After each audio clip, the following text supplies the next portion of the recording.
From within a transaction, you will now see a Manage Commissions link on the left menu. If you are signed up for the commission module and you're not seeing this, you'll want to make sure you have set up your CDA settings for that transaction's location and that you have at least one agent assigned to the transaction. To manage commission on a transaction, click the Manage Commissions link on the left menu. The first step on the Manage Commissions page will be to enter the escrow title or closing attorney contact information. If you have an escrow or title contact added to your transaction, that contact information will pre-populate into the escrow title section automatically. Feel free to make any edits needed. If you're not seeing this information, go ahead and type it in manually. Under the Sale Information section, the buyer's name and sale price will also pre-populate if that information has been added to the transaction. Otherwise, you can enter that information manually. Next, for the commission field, you can enter the commission amount as a percentage of the sale price or as a flat dollar amount. Notice that the transaction's commission summary information appears on the upper left for easy reference. Based on my commission summary notes, I'll go ahead and enter 3.5% commission. If you owe any referral commission that is taken off the top before the broker-agent split, you can enter that in the referral commission field. The referral commission can be entered as a percentage or as a dollar amount. If you are paying the referral commission to an in-house agent or user, click the box next to "This is an in-house referral." If this is being paid to an external person or company, you can leave the box unchecked. Next, if you enable the option to pay a franchise fee in your CDA settings, you will see the franchise fee option here. The franchise fee can be calculated as a percentage or as a flat dollar amount. Since I set a default amount for my franchise fee, that amount has already been pre-populated for me. Keep in mind that you can edit the default amount as needed. The last option under Sale Information is the option to enter an off-the-top deduction. You will only see this option if you enabled off-the-top deductions in your CDA settings.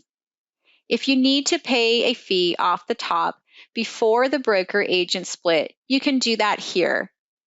To add an off-the-top deduction, click the drop-down menu and select the deduction type. Off-the-top deductions can be entered as a flat dollar amount or as a percentage. As you can see, my deduction has pre-populated with a default percentage amount. Like other fees, you can edit the default amount as needed.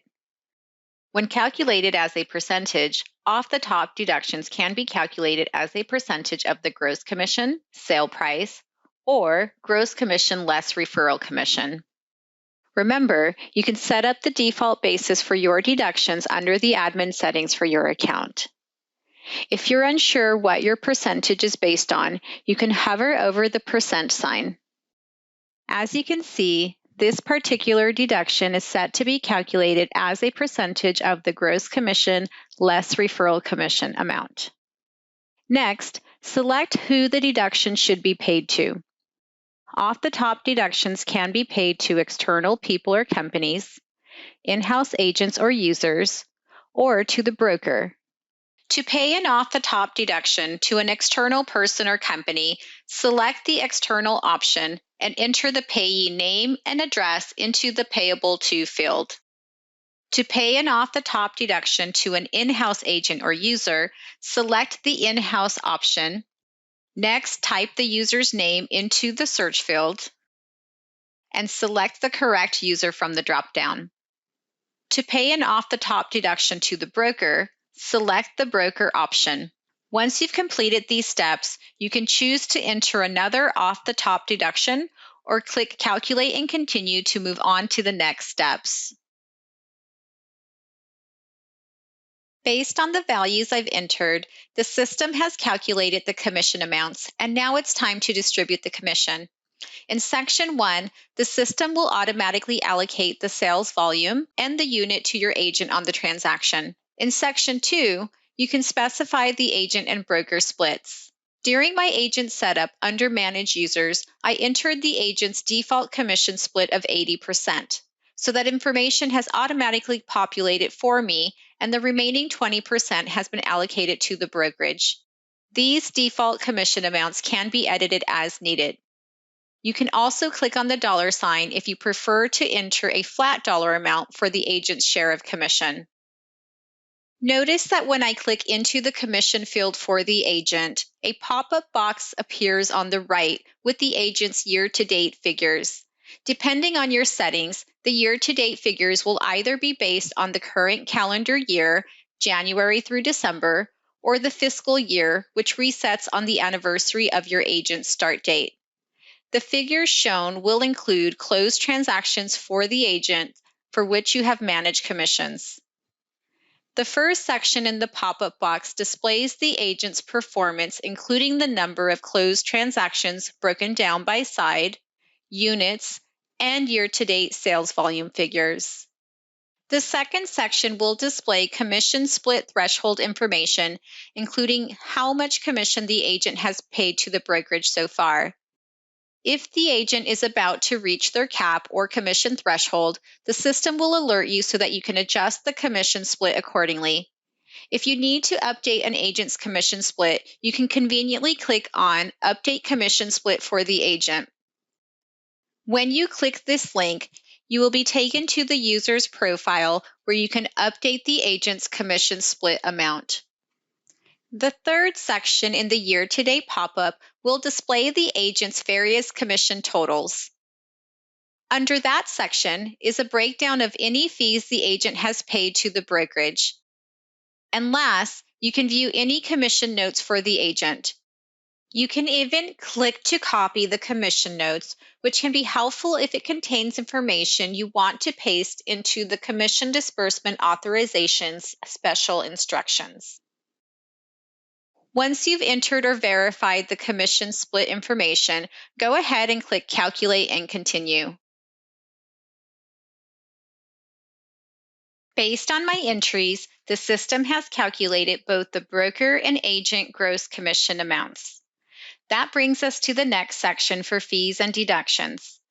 Once you set up your agent fees, client fees, and deductions under your admin settings, you'll be able to collect those fees in this section.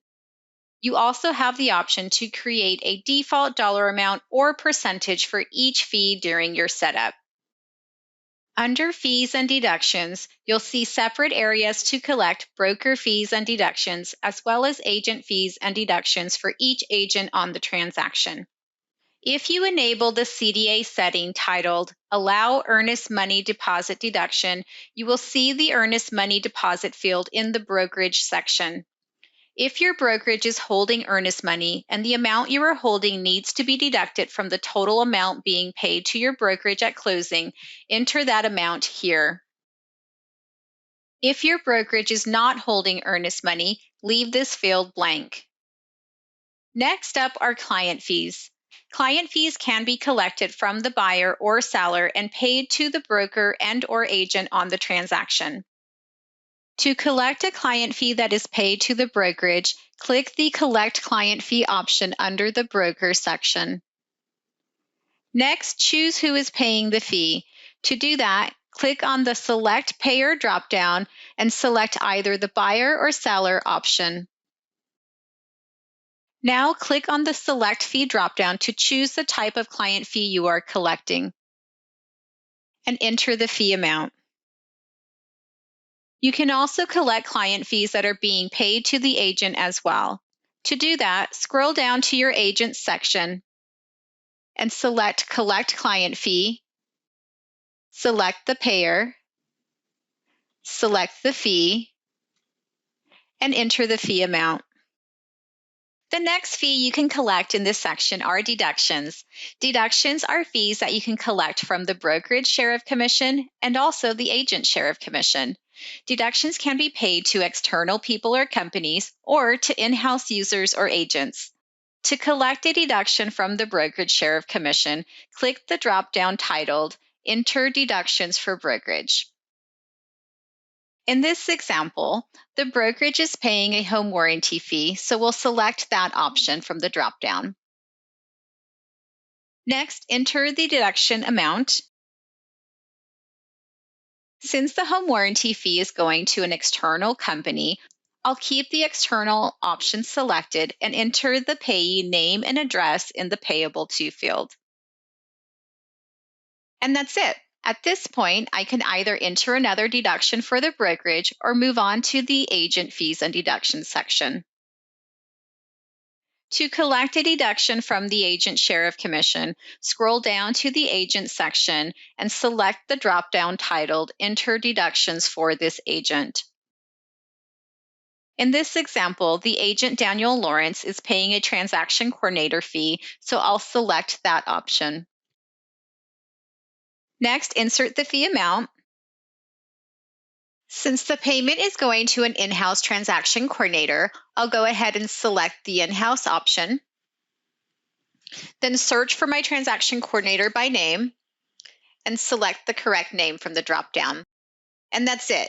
So now that we've successfully collected the transaction coordinator fee, if I'd like, I can collect a second deduction by selecting Enter Another Deduction for this agent and complete the same steps. The last type of fees we can collect are agent fees. Any agent fees you created in your admin settings will automatically populate for each agent on the transaction, along with any corresponding dollar amounts or percentage amounts. As you can see, I have a list of agent fees created here. Some have default dollar amounts, such as my E&O fee for $100. As you can also see, my FMLS fee is set up with a default percentage amount, which is 1.2% of the sale price. If you're not sure what percentage your fee is based on, you can hover over the percent sign to see the hover text, which displays the percentage basis. Keep in mind that you can manually add in fee amounts or even edit the default agent fee amounts as needed. You will also see a separate tax field to collect any taxes from each agent on the transaction if needed.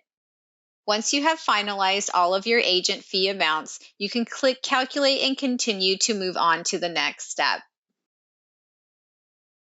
Next is the referral commission section. You will only see this section if you collected a referral off the top before the broker-agent split. Referrals can either be paid to external recipients or to in-house agents. This view is what you'll see if you're paying your referral commission to an external recipient. To distribute the referral, you'll first want to select the correct number of referrals you are paying. I'll go ahead and leave this as 1.